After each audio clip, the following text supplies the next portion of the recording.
Watch Dogs. You're just not Ubisoft's favourite child.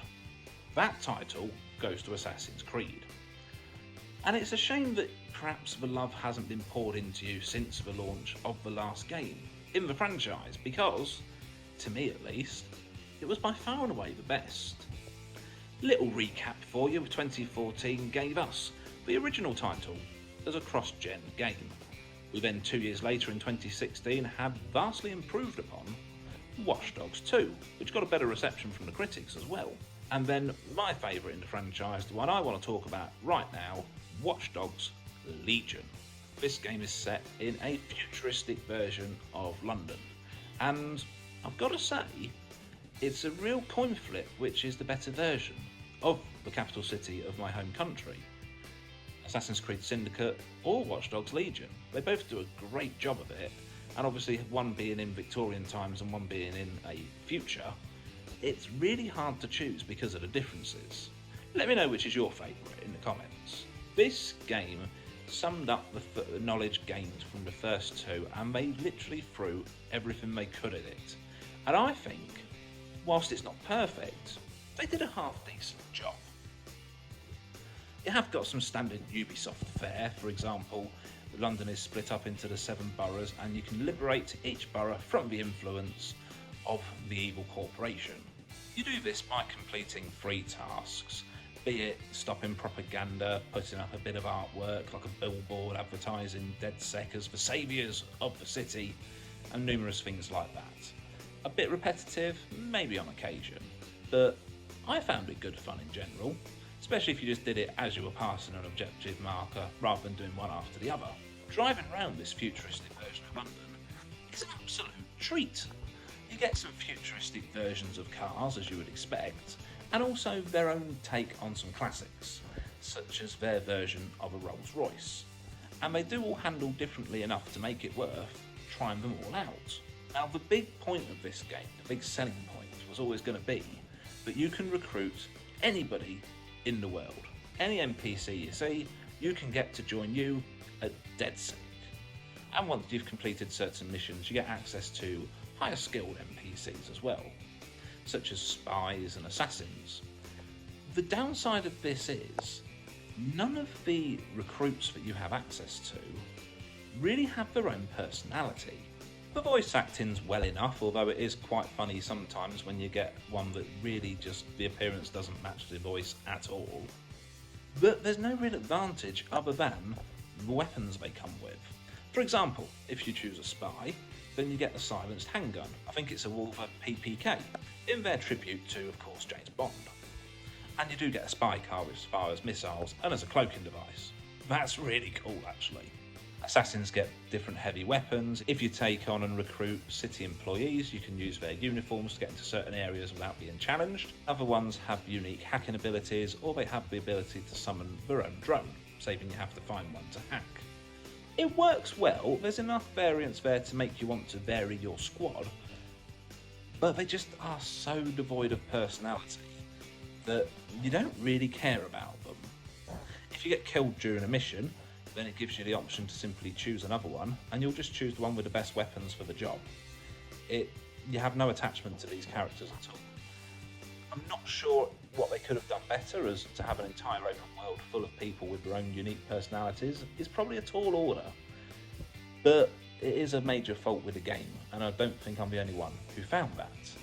One of the best things about open world games, something that I've always enjoyed massively, is the fact you can take literally any approach you wish towards a mission.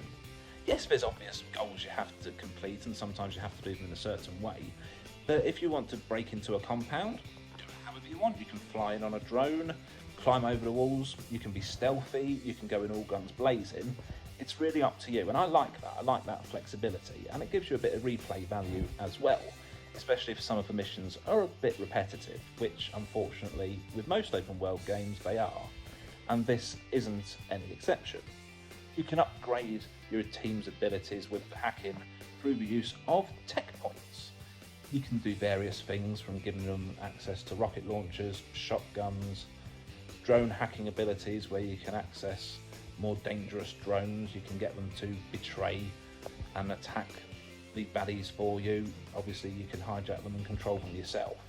It's worth exploring, it's good fun, but the game doesn't really open up and become as much fun as it could be until you actually access these abilities. Let's face it, shooting at a drone is nowhere near as much fun as hijacking one and using it to shoot your baddies. Also, as with other Ubisoft games, you can do a lot of things remotely, where you don't even actually have to access the area that you're attacking yourself. You can do it all through stealth and through hacking. Now, this doesn't go for every single mission, I should point out, but there's a good variety where it does. So if you don't want to go in all guns blazing, send in a spider bot, hijack a drone. It really is up to you. The spider bots are relied upon quite a bit, especially when it comes to puzzles, and so are drones actually. But that's no bad thing, because I find them a hoot to control and really enjoy myself with them. I don't think they're relied upon too much, they've just got it there just enough to make it feel futuristic and give you a bit of variety in gameplay, rather than just having to run around all the time. The combat itself continues from what it was in the first two games. You can do an instant stealth takedown, a la Assassin's Creed, if you can attack the person without them spotting you. You can of course go in all guns blazing, and then you've got the middle ground where you can have hand-to-hand combat, where a lot of enemies won't pull a gun on you unless you pull a gun on them. So it's up to you what you prefer and how you wish to do it. They've refined it from the first two games, in which it was already actually pretty good. So it works well enough for me. Yes, there's a bit of third-person cover shooting involved, but that's with most third-person games. I, for one, enjoy a third-person cover shooter. It's up to you if you enjoy the same. And of course, you've got access to all the vehicles as well. So if you do desperately need to take somebody out, you can always just run them over, a la GTA. The side missions come in thick and fast. There's quite a good variety of them. Now, as with any open world game, there's an element of repetitiveness. I'm not going to try and pretend it isn't there, because it is. But they can be done differently, as I've already stated, where you don't have to approach each one the same way. It's up to you and your imagination, and that can stop it becoming a bit boring and keep it fun. I enjoy the side missions. They do add to the story as well. So we at last finally get the answer between the tenuous link of Assassin's Creed and the Watch Dogs, and DedSec specifically. I won't spoil it for you, I'll let you discover it for yourself. I was a bit disappointed, if I'm honest, but that's all I'm going to say. All in all, this game deserves probably more attention than it gets. There was a lot of criticism aimed at it when they originally released some gameplay, and there was someone riding on top of a big drone. And yes, there is an element of that, but what's wrong with riding a drone? That's pretty good fun. And there's so much choice to be had, you don't have to do things that way if you don't want to. As I said at the beginning, Ubisoft knows a thing or two about an open world game, and their knowledge is on show here. They've created something really rather good. I also really enjoyed the story. It had a satisfying ending, at least for me, and it led you into some extra little bonus missions as well, which I went through because, as I've said, I enjoyed the game. It's all there for you to enjoy and explore. It's actually quite cheap to pick up as well. It seems to have plummeted in price. So I would say add it to your collection. If you like a third-person game, if you like an open world game, if you like Ubisoft games, why not give it a chance?